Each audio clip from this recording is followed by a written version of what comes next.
General Motors killed 4 car companies in 11 years. 4, and almost nobody fought back. That sounds like an exaggeration. It is not. Between 2001 and 2010, GM looked at brands that had been building cars since before World War II. Brands your grandfather swore by. Brands that defined what an American car even was. And just unplugged them, sent out memos, closed the doors. But GM did not act alone. Some of these brands were already bleeding out long before the axe dropped. And some of them, honestly, did it to themselves. If you can name all 5 brands on this list without pausing, you grew up in a very specific era of American car culture. And if you hit subscribe before the first one breaks your heart, I will make sure you never miss another one of these. Here are 5 American car brands that are gone, completely gone, and why they're never coming back. Number 5, Saturn. A GM executive stood on a stage in 1985 and said something no one at General Motors had said in decades. We are going to build small cars that people actually want to buy. That was the pitch. Saturn was not supposed to be another division. It was supposed to be a revolution.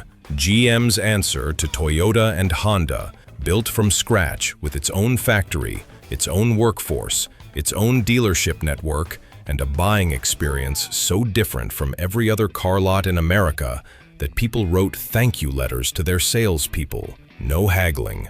One price. The dealer shook your hand and meant it. Spring Hill, Tennessee. That is where they built it. A brand new plant with a workforce that was not pulling from Detroit's old habits. The first car, the SL, rolled out in 1990, and it was not fast.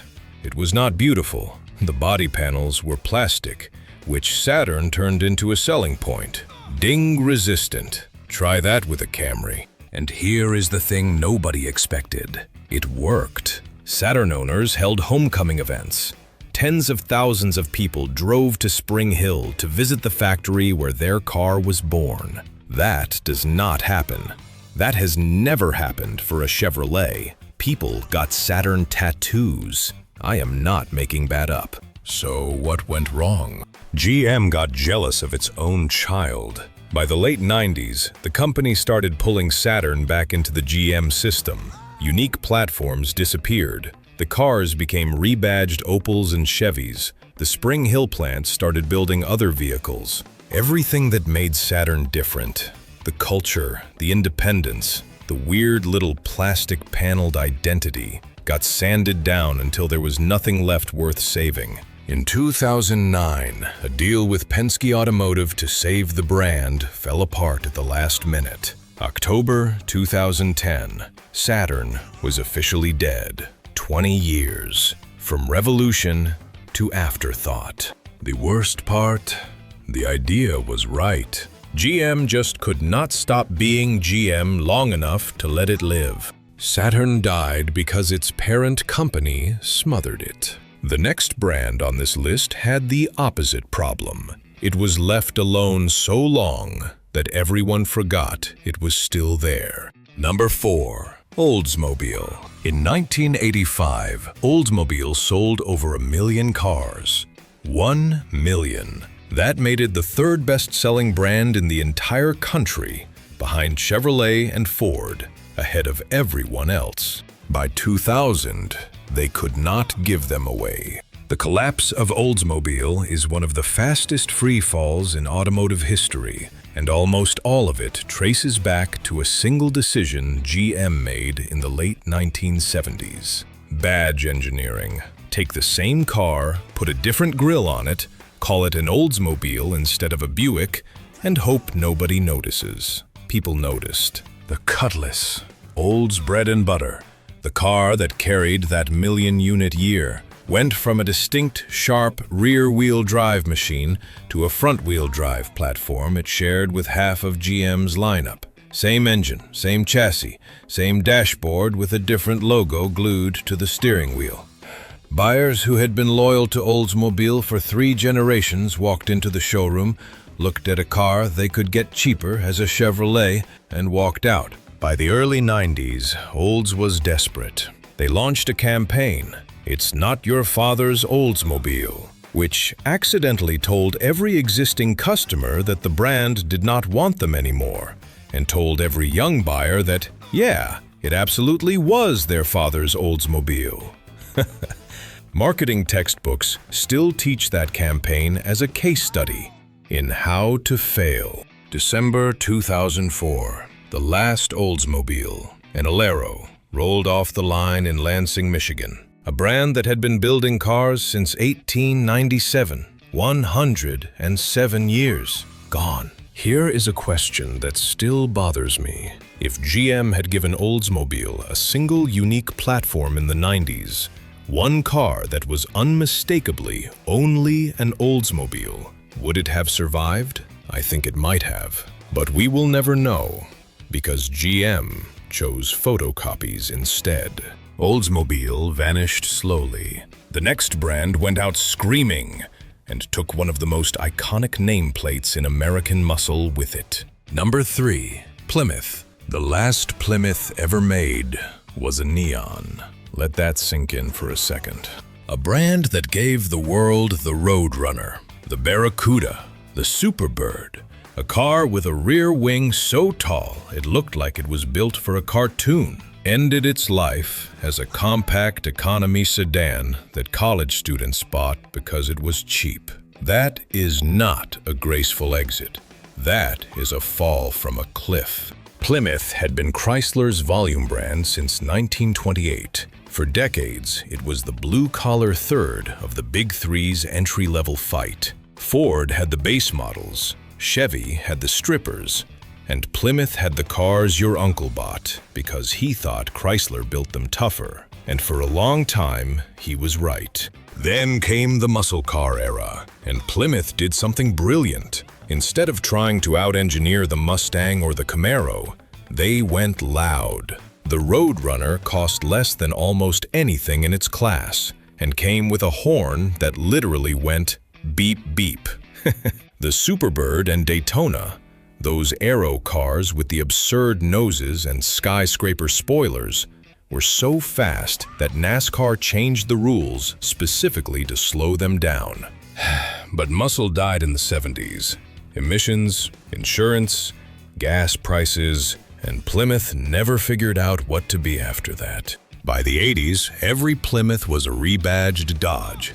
The Sundance was a Shadow. The Voyager was a Caravan. Same car, different badge. Sound familiar? GM was not the only company addicted to that trick. Chrysler pulled the plug in 2001. No farewell tour, no special edition, just done. The Barracuda name gets rumored for a comeback every 3 or 4 years. It has never happened. At this point, I am not sure it ever will. Would you buy a new Barracuda if Stellantis built one? Honestly, think about that. Would you trust them to get it right? Plymouth died inside a corporate machine.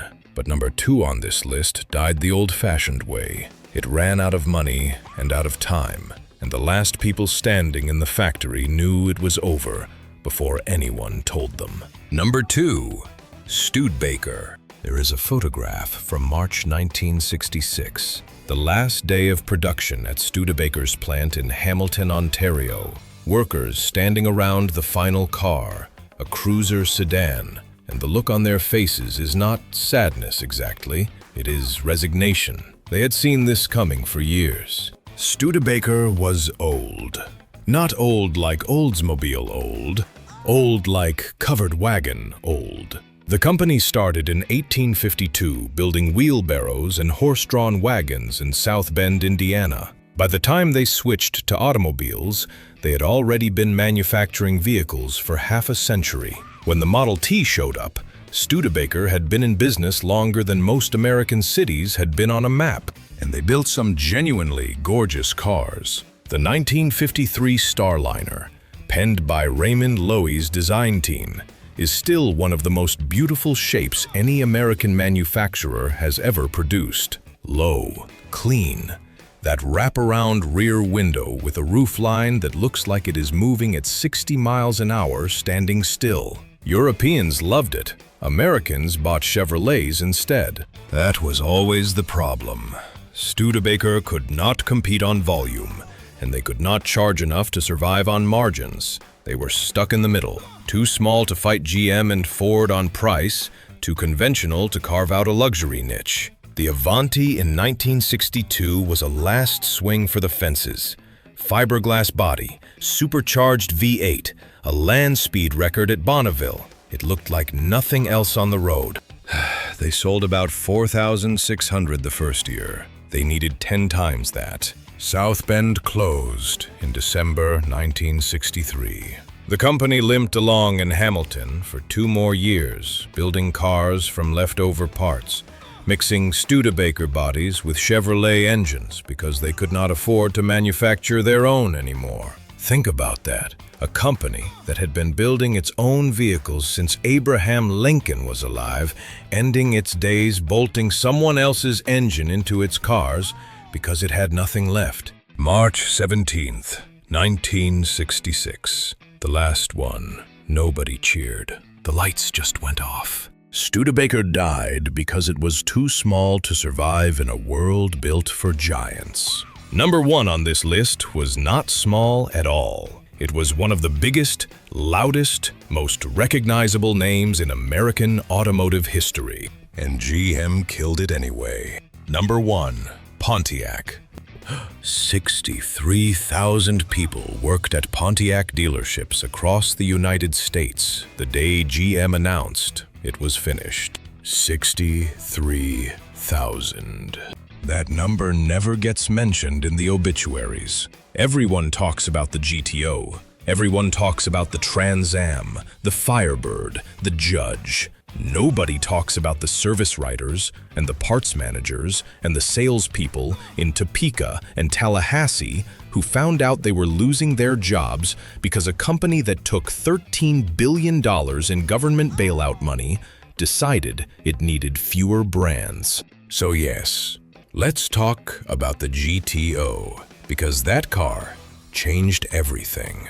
John DeLorean, yes, that DeLorean, was running Pontiac's performance division, and he did something GM's corporate office had explicitly told him not to do. He took the Le Mans, a mid-size nothing car, and dropped in a 389 cubic inch V8 that had no business being there. He called it the GTO, Gran Turismo Omologato, borrowed from Ferrari, which took real nerve. GM had a policy against putting big engines in intermediate cars. DeLorean ignored it. He classified the engine as an option package instead of a separate model, so it would slip past the corporate review board. It sold 32,000 units the first year. They had planned for 5,000. That car, that act of corporate disobedience, invented the American muscle car. The Mustang gets the credit in popular history.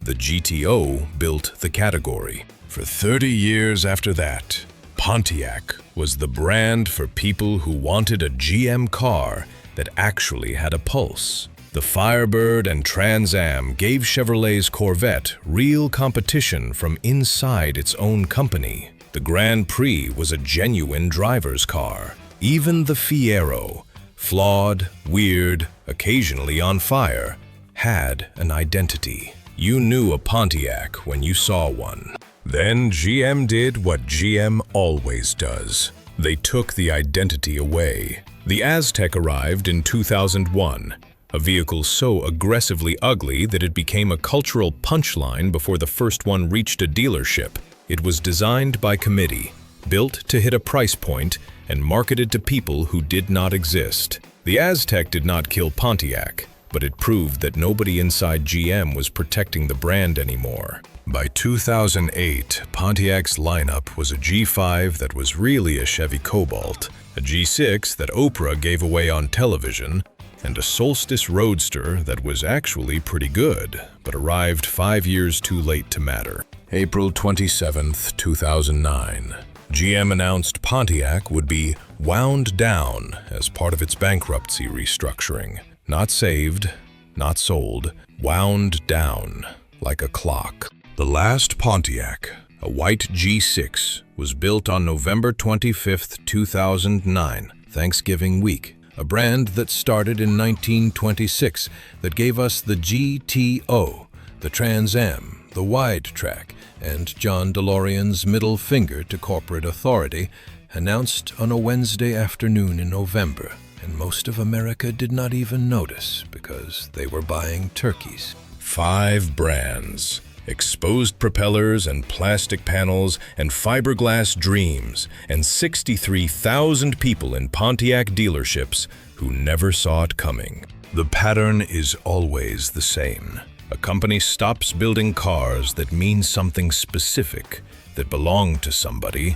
and starts building cars that could carry any badge. The moment a brand becomes interchangeable, it is already dead. The memo just has not arrived yet. There are still brands on life support right now. You know which ones I mean.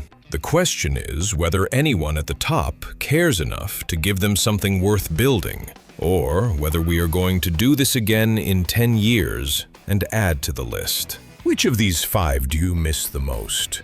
And, be honest, which one would you bring back if you could only pick one? Drop it in the comments. If this one hit you, subscribe. I have a lot more of these coming. I will see you in the next one.